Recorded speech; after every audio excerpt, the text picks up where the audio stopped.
Buiti binafwe, cristal niribe, buiti achiluru ni sangarayon, ofrendera fiu llano laugarífono. Buiti binafwe, buenos días. Buiti rabambello, buenas tardes. Buiti guñon, buenas noches. ¿Y tu genio, familia? Nuguchu, mi mamá. Nuguchi, mi papá. Nati, mi hermano. Nagutu, mi abuela. Naruguti, mi abuelo. Umadu, amigo o amiga. Katiri Bugushan. ¿Cómo se llama tu madre? Veio, sol, veio, día. Harati veio uguñe. El día está soleado. La juñuña está lloviendo. Dabiara, selva, arabu, monte. Juru, cangrejo.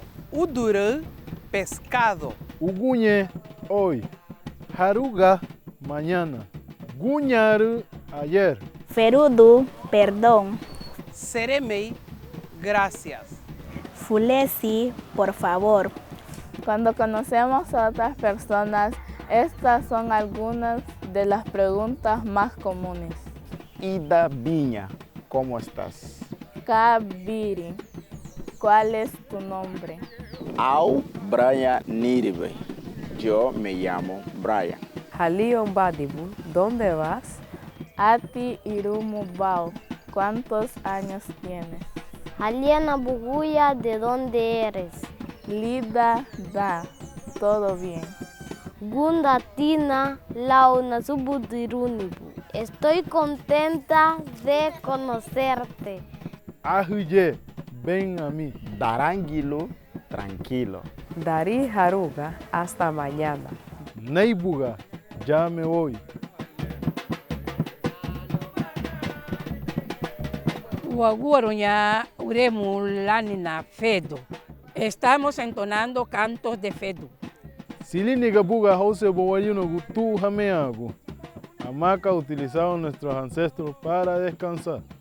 Houtina erebal lau uduro suruidu binafu y buga. Comí casabe con pescado frito en la mañana. Hajuraruña ni bureitinho, vale. Los jóvenes están jugando fútbol. Nalwa Hayen Yegu Gabayu Lumage Urinoga. Estoy buscando mi caballo desde ayer. Wabuguña juru lueñita udutu. En estos tiempos estamos cocinando cangrejo para comer con machuca. Es importante preservar nuestra lengua y nuestra cultura para las futuras generaciones. Porque nos ayuda a identificarnos como pueblo. Para que no se extinga. ¿Qué sirve que nosotros hagamos y los hijos no puedan hacer nada? Es importante aprender garífuna porque es nuestra cultura. No podemos darnos el lujo de perder ese patrimonio de la humanidad.